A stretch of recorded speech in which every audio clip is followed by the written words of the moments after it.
In this video, I want to share with you how I built a sales team that generates $150,000 per month without me taking a single sales call, and how you can do the same for your business. Now, if you don't know who I am, my name is Mitch. I'm the founder and CEO of Executive Advantage, where we run a multi-million-dollar consulting business. And I made my first million at 22 years old. And my mission is to help you get to 7 figures and help 100,000 entrepreneurs reach 7 figures and create $1 billion worth of success stories. Now, in today's video, I want to share with you how I built my sales team. But first off, I want to tell you that I completely failed at building a sales team, not once, but twice. And I'll tell you this, building a sales team is one of the hardest things I've ever done in my life, but it is also the most fulfilling thing that I've ever done in my life, because I have the time freedom where I'm not on sales calls. My team is crushing it. They're actually doing deals. They're making money. They're satisfied. They're fulfilled, and they're helping others. And we're serving our clients at a higher capacity. So it's one of the best things that I've ever done, but it's also one of the hardest. I want to share with you lessons from myself, but not only from myself. I want you to hear from my team directly, my sales reps, and show you exactly how we built this sales team and the culture, the systems, everything you need to have in place to build a sales team that can do multiple $1 million per year in revenue. Now, this video isn't going to be for everybody, because you may not be at that stage of building your sales team yet. But if you're a coach or you're a consultant, you run a marketing agency, and you're between that 10 and 50K per month mark, then this is for you, because you're going to want to build your sales team, or at least line up the stage and see the next stages that you need to do to then get into your sales team. So that's really who's going to benefit from this video. But nonetheless, if you're watching this, hit the like button, subscribe to the channel if you want to see more videos like this, or you have other questions on sales teams, just comment below and I'll answer your questions there. Now, first off, the big mistake that I made, and I see so many people making, is that number one, they hire too early, or they hire too many too fast. This was a big problem that I went into, and I'm gonna create a whole nother video on this because it's beyond the scope of this video, but that's one of the biggest mistakes, is hiring too soon or hiring too many people too fast. And the second thing I see is that they try and outsource their sales team. They try and get a sales agency, or that they can just outsource this process, and then they just, every single month, they're making sales, people are happy, and everything goes like gravy. But I'll tell you this, it doesn't happen that way. I tried hiring a sales agency. I tried hiring these other recruiters and all this stuff. And I'm telling you, what I'm going to share with you in this video is going to save you years, but also hundreds of thousands of dollars in terms of building your sales team. And these are lessons that I had to learn for myself, and I lost a ton of money in the process. So the very first thing you need to do when you build a sales team is first define your values, your vision, and your mission. I know this seems very basic, very rudimentary, but I'll tell you this, having clear values will help you to really bring on the right people, and also you'll attract the right people towards you. Because when I first had my first sales team that I tried to build, I would just let anyone and everybody on the team, just if they sounded good. And the biggest thing is, when they came in, there was questionable ethics, questionable integrity, and they didn't align with ourselves and myself and what I believed, like in my heart, was the right thing. And that even how they were operating, it just didn't align. And like they do some shady shit, or they'd like not record their calls, and I don't know what they're saying on the calls. And so it was just completely out of alignment, and I couldn't have trust in my sales team that they're actually going to do the right thing, like I would do on the phone on the other end with a prospect that's interested in what we do and what we offer. And even though these sales reps were really good, they were out of alignment with our values, and they just were not a good fit. And the key thing to this is marketing your values and your vision or mission on your page before someone even applies to come and work with you, because you need to indoctrinate them before. It's similar to like a sales process. You need to be able to see a message and have them align with this. And then even on the calls, when you're going through the recruiting process and the interview process, and you need to know their true values beyond just like them seeing your values and then replaying them back to you. So understanding their values is not just what they say, but what they do. So you have to see what they do, and you have to test them, and you're going to see their true colors through the interview process to see what they truly value, and if they align with you and your company and your vision, your mission, and your values. That is critical. And once we made this change, it made the entire process of who we're getting way better. And even further than that, when you define that and they know they're coming in, you can hold them accountable to these values, which we're going to talk about later. And that's a key to actually getting them to perform at a high level. And number two is you have to have a solid recruiting and hiring process in place. And you have to look at recruiting as if it's like a hiring funnel. So here's directly from my CEO and my business partner, Glenn, on how he actually runs a sales team and how he thinks as well, because he has way more knowledge into hiring and recruiting than me. So you can hear from him exactly how we go about hiring and recruiting our sales reps. Hey, my name is Glenn Aguayo. I'm co-founder and COO at Executive Advantage. Let's talk about building a high-performance sales team. So this is a tricky thing, and I really think it falls into two main areas. One is attracting, acquiring, basically recruiting the right people, and then the other one is developing the right people. And the reason this is so important is you gotta understand something. The best salespeople in the world, they all got jobs. They're all employed, they're all doing fine. Why on earth would they want to leave where they're going and join you, right? Then you gotta think about that. So you take a company like SpaceX. SpaceX has what's called a moonshot, right? Their vision in life is to make humans an interplanetary species. And because of this grand vision and the values and the things they're trying to achieve, they have sort of this noble cause. They're able to attract some of the most intelligent and just amazing, talented people on the planet to come work for them. These are all people that were not sitting around unemployed watching TV. Right? These are people that had very fulfilling, engaging, rewarding careers and decided, because of this company's values and their mission and what they're trying to do, I'm gonna leave where I am and I'm gonna go over there, right? And that's how you gotta think about. People think about building a sales team as like little tactics and all that, but it's really about getting yourself right first. Who are you as a company? What are your values? And why would anyone decide to work with you for any reason, right? So that's actually the first thing that we identified was the most important thing. And we did a lot of recruiting, but until we got that right and centered on our core values and our vision and mission for what we wanted to accomplish, we were just not attracting the level of talent that all of us want. So step one really is to get very, very clear on your company's values, vision, and mission, right? What's the vision? What do you want to achieve as an organization? And what's your mission? What are the day-to-day things that you do to get there? Get those clear and make sure those are, number one, understood by you as a business owner, understood by all of your people. They should be able to recite it on demand. If you're looking for an amazing rock star salesperson, they should see your values and your mission before you ever even have them apply. Because just by knowing them, just by putting them publicly out there, they will screen themselves out or in based on what you're trying to do. So then the next step goes into recruiting. Now this is something that I see a lot of entrepreneurs struggle with, because as entrepreneurs, a lot of times what you do is you do sales and marketing. And in marketing, what you're trying to do is cast a wide net and get as many people in that funnel as you can and then close them as sales, right? In recruiting, from my experience, it's the exact opposite. Yes, you want to cast a net, but you want to make it as hard as you can for people to get through. You want as much resistance as you can. We call it the gauntlet, in our process, in our program. You want to put them through the gauntlet.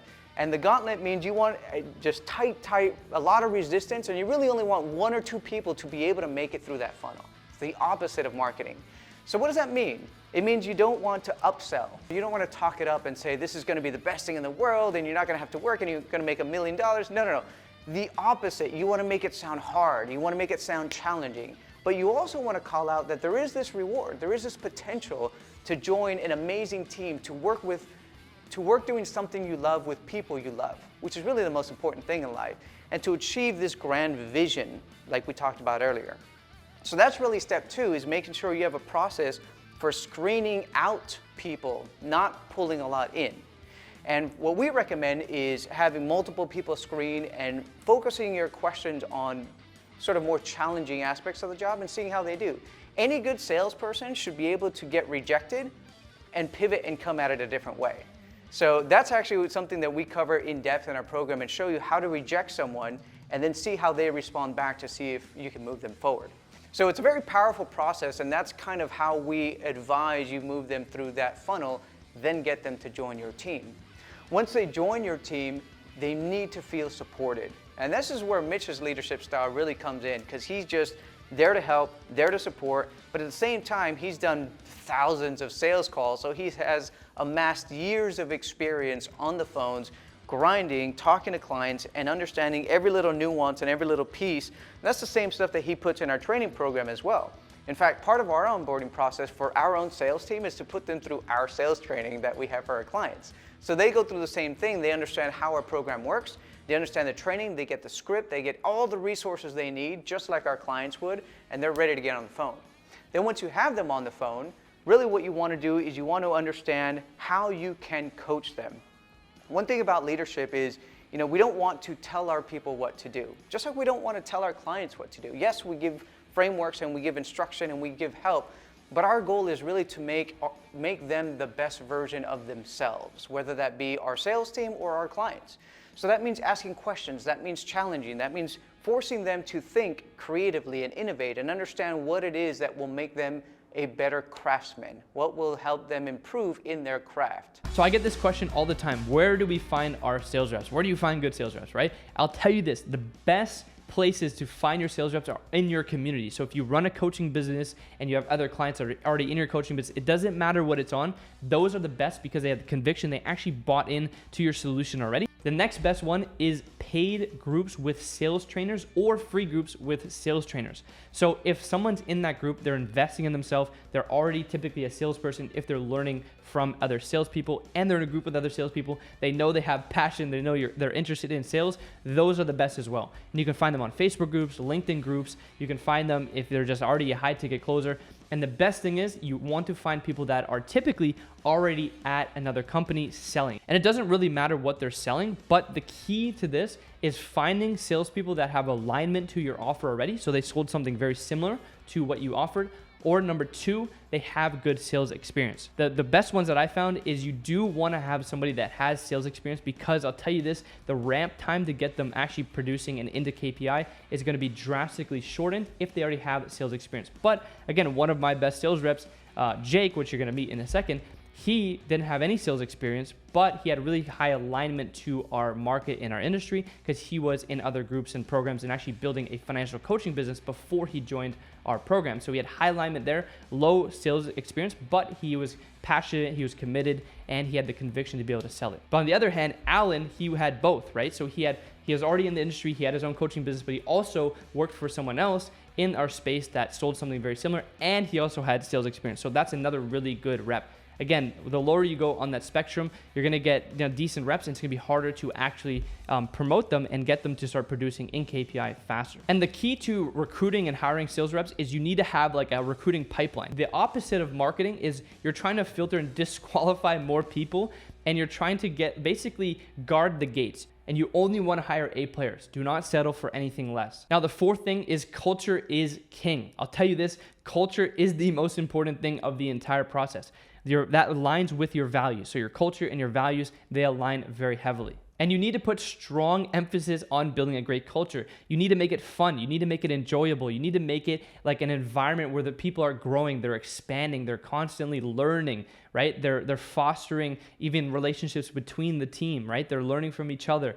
That is what creates a really good culture, and also a culture of results. Some of our core values are outcome focused, always focusing on the results and the outcome at hand, so producing results, and then also craftsmanship, excellence in all facets of your existence, really going into the details to learning and improve. And so we put that onto our sales team, and that really builds that culture, is also by the values you set. That's why it's so important. That's why it's the first thing I mentioned, because once you have the values, it's much easier for them to operate on those values and also for you to hold them accountable to those values and just building that really good culture. And also with building a good culture, you need to have a cause, a mission at hand. If there's something that they're fighting for every single day, they're going to be a lot more motivated, and they're going to have the discipline to do the things that they don't want to do some days to actually push forward towards this mission, because the why deep inside of them is what's going to propel them forward. So have a cause, have a mission, and constantly foster that into your sales reps so that they can pull out and they have that intrinsic motivation rather than this extrinsic thing that they have to like go and get every single day.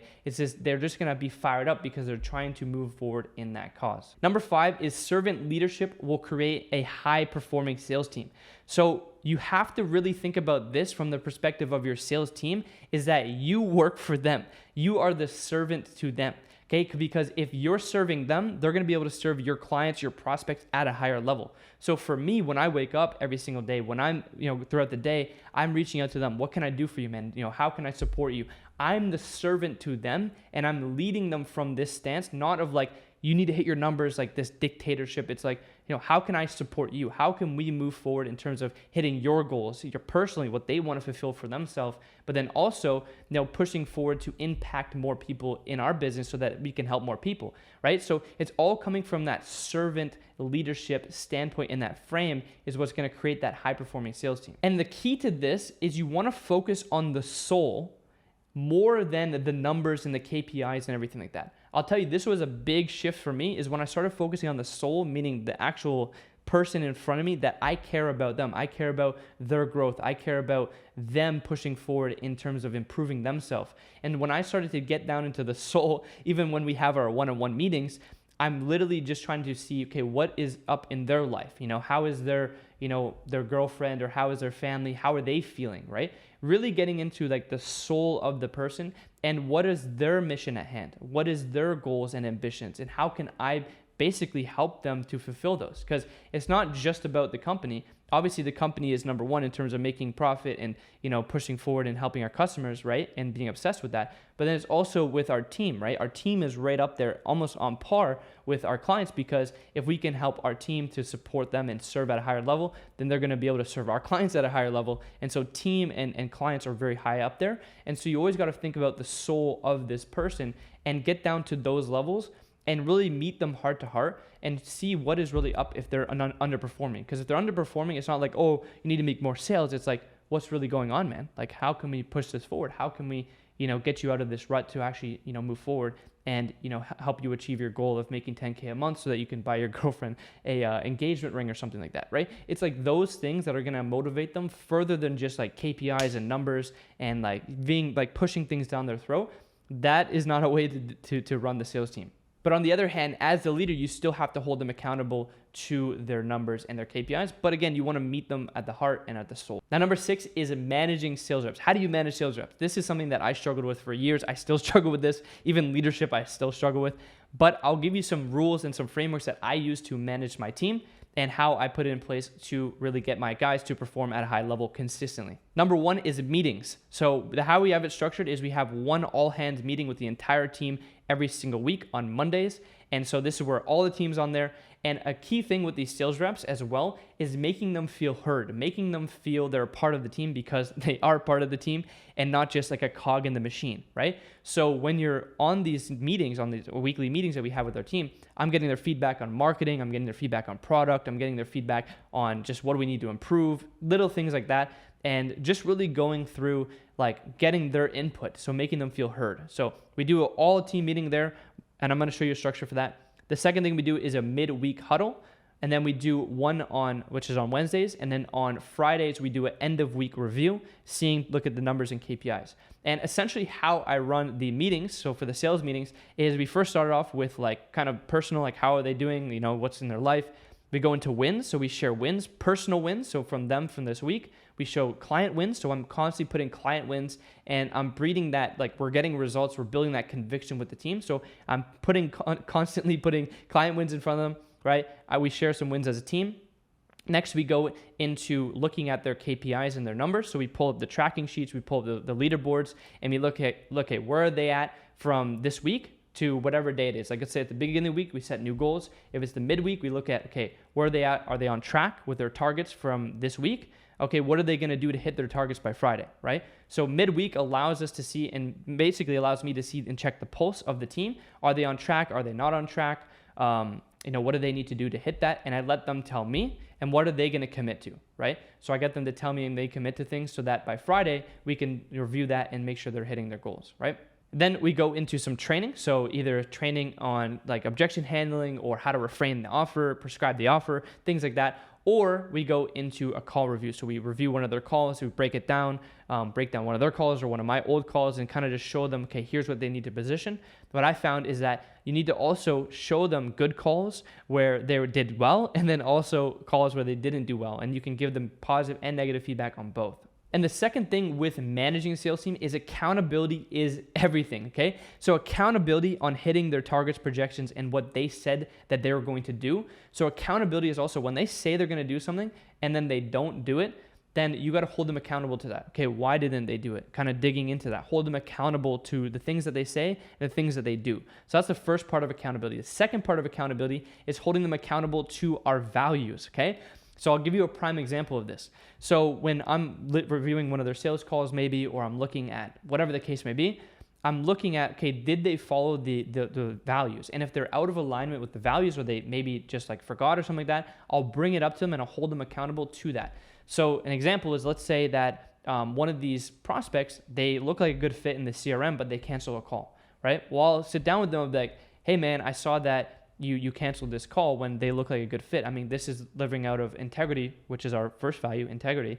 And in terms of like helping more people, in terms of getting them the results and actually transforming their life and their family trees. Like, why did you cancel the call? It's kind of out of alignment with our values, right? And then kind of giving reasons. So I hold them accountable to these things. Or if they're, for example, not following some parts of the script or things like that, I'll hold them accountable to, you're out of line with craftsmanship. You're not going through the details and you're missing over little nuances that you shouldn't be missing over, right? So you're holding them accountable to your values, and that's what's also going to allow them to perform better as well. And the last part of accountability is just finding out what motivates them. What is their why? What is their motivation for doing what they do? So getting down into the deep why and then holding them accountable to that when they're out of alignment or they're kind of off track or they're in a rut. And the last part of management is KPIs and metrics. So we talked a little bit about this, but you have to be reviewing their metrics all the time, and you need to be setting targets and projections. So the very first thing on the beginning of the month, we set targets and projections for the month, right? We said, okay, what do they want to hit in terms of units, cash collected, what's their close rate, all that stuff, how many calls they need to take. So we set targets and projections. And then what we do is we do that each week, right? And we're seeing what are they on track. So if it's the beginning of the week, midweek we check in, are they on track? If not, at the end of the week, did they hit their goals? If not, how can they calibrate for the next week, etc., so that at the end of the month, they hit their goals and hit their targets for the month. So that's the first thing. You need to have KPIs. You need to be tracking this stuff and holding them accountable to that as well. And what this will do is it'll just, again, breed this environment of results. And secondly, it will also breed what I call depth perception. So they'll know how far they are away from the goal because they're so in tune with where they are at each stage, right? If they're at the beginning of the week, they're going to know where they are. Or midweek, they're going to know where they are. So they have this depth perception. If you think about like a mountain, they can see the top of the mountain and they know how far they are scaling the mountain, right? But if there's like trees and everything's blocking their view, they're not going to know, okay, am I halfway up? Am I 3/4 of the way up? And that's also by making this KPIs and the leaderboards public to everybody on the team so they can always see it and they can see the KPIs and they can see how far they are in terms of their goal at each stage of the month, whatever time frame it is, so they know what they need to do to hit their goals this week, this month, today, in order to move them forward to the end goal at the end of the month. So here's my business partner, Glenn, again on how we position the sales team, how we have the tracking system set up, not only for ourselves, but also for our clients. One of the things that's really cool about when a salesperson joins our team, or at least the feedback that we get from them, is how simple we make it for them. As I mentioned, one of my specialties here is systems, automation, tracking. So when a salesperson joins our team, they don't have to worry about complicated procedures. They don't have to worry about tracking things on spreadsheets. They don't have to worry about all this other admin work that a lot of their prior companies have had them do. When they join our team, everything is slick, everything is automated. Really what they're doing is two primary things. They are either getting on the phones and trying to help our clients or generating calls for their funnel to try to help our clients. Those are really the two things they have to do. And they're set up with all the technology they need, automated lists that give them the leads that they need in the order that they need, in the categories that they want, and they're really just hammering out the core work, the main work.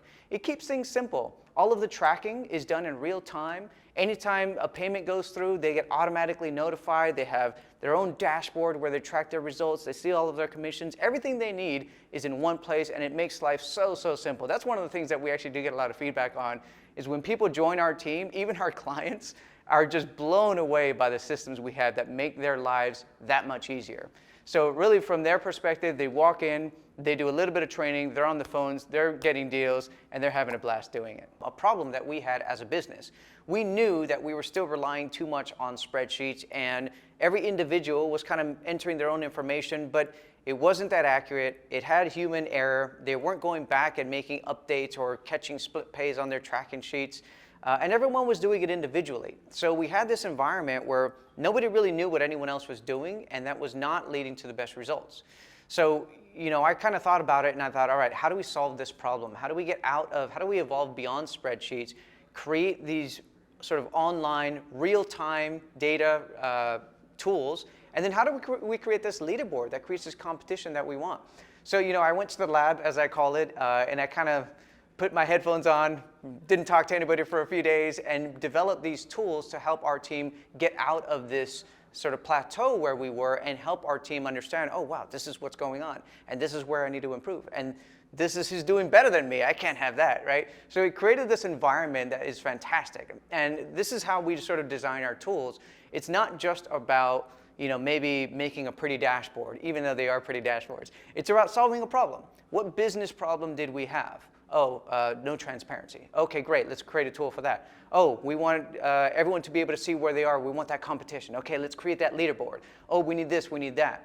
So when you work with Executive Advantage, you get access to these tools, and they're tools designed to solve the problems that you will have in your business better than anywhere else. When you think about a leaderboard, it sounds like a simple thing, right? Just give me a table that gives me top to bottom who's performing.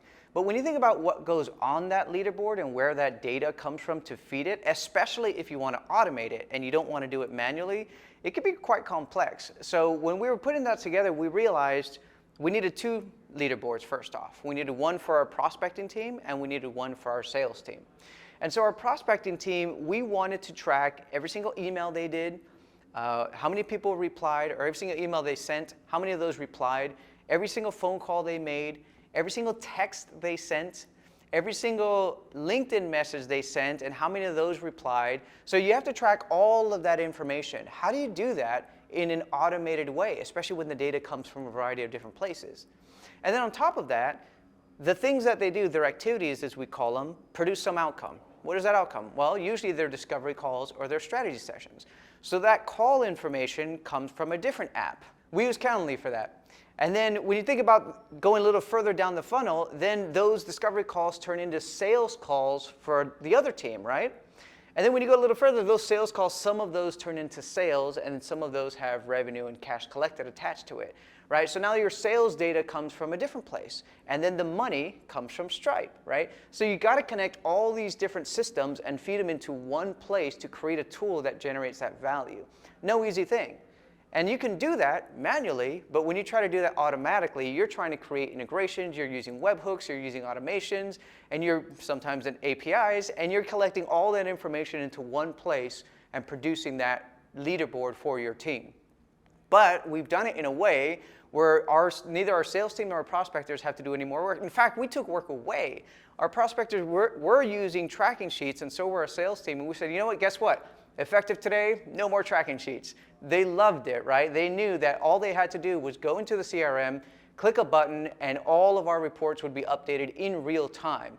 So we look at the leaderboards every time we meet, sometimes daily. We send notifications out through Slack on who's doing what, on any wins throughout the day, and it really just creates a culture and environment of high performance and minimum standards. Because the other thing it shows is when things aren't going so well. I remember one of the first things that we saw when we implemented the leaderboards, especially for the prospecting team, is we were looking at it and we were pulling in data that you might not even think about, right? Yes, we're pulling in how many phone calls they make, but we're also pulling in what is the average duration of those calls and what is the total duration of those calls. And one of the first things we noticed when we implemented the leaderboard is prospector A had about the same amount of calls as prospector B, but the average duration was less than a minute. Hold on, what's going on here? And we quickly realized, oh, he's just like burning through numbers. He's not even leaving voicemails. He's not doing follow-ups. We corrected that the same week. Within the next week, the numbers look better, right? And that's the power that comes out of these tools. We also had a similar situation go on with the sales team, and we were tracking the close rate on their opportunities versus the close rate on their calls. We call it sales conversion rate versus call conversion rate.